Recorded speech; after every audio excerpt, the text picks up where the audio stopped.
Shoutout kay Katsakino Dokusin at sa iba pa nating mga taga-subaybay. At ang balita natin ngayon, itong Barangay Hinebra ay merong tinitingnang posibilidad na gumawa ng isang trade kasama itong Converge Fiber Xers. Dahil sa ngayon mukhang nakikita natin na itong Barangay Hinebra ay gustong siguraduhin na itong kanilang lineup ay magiging mas malakas para sa darating na season. At ang isa sa tinitignan nila ay kung makukuha nila itong si Ben Phillips, yung dinraft na big man itong Converge Fiber Xers. Si Ben Phillips, ang listed height niyan is 6'8", although sabi ng iba 6'6 lang yan. Pero para kay Coach Tim Con, mukhang maganda na makuha nila itong si Ben Phillips para ma-fortify yung kanilang front court. May mga nagsasabi na ang Converge kaya ang dami kinuhang big men ay plano talaga nila na i-trade ang iba dyan para do sa mga teams na nangangailangan ng mga sentro at power forward katulad ng Hinebra, ng Phoenix at ng iba pa. Kaya tignan natin kung papayag ang Converge na i-trade itong si Ben Phillips dito sa Barangay Hinebra.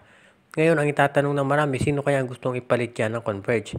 Well, depende kung ano sa tingin pangangailangan ni Coach Aldin Ayo. Sa ngayon kasi kung titignan natin, ang laki na ng Converge Viper XS, so baka sa front court, hindi na sila masyadong mangangailangan dahil ang dami ng big men to sa kanilang lineup. Tignan natin, baka guard ang hilingin yan or most likely baka isang 3-team trade kung saan kasama ang Magnolia para makuha na ng Converge itong si Calvin Abueva na matagal na nilang gusto. Iyan ang aabangan natin. Pero maliwanag dito, Barangay Hinebra, minamataan daw itong si Ben Phillips. Titignan kung available para sa trade. At sa tingin ko, ang Converge naman willing makipag-trade para kahit kaninong player. Basta hindi of course si Justin Baltasar at hindi si Justin Arana.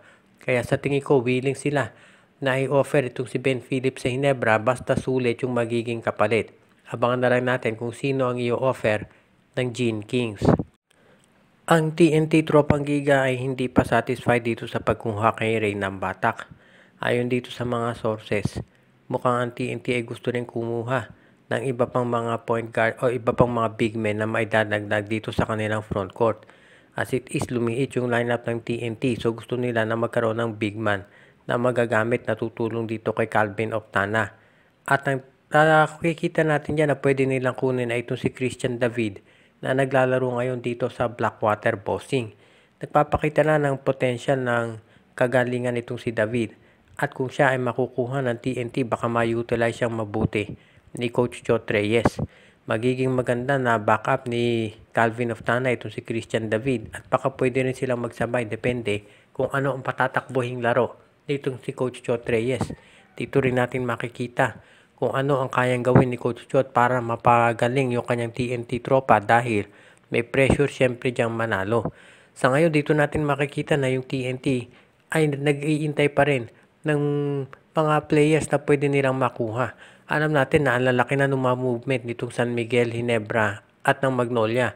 At marami nagtatanong kung TNT ba satisfied na diyan kay ng Batak. Hindi. Meron pa silang mga players na gustong makuha at maidagdag dito sa kanilang lineup.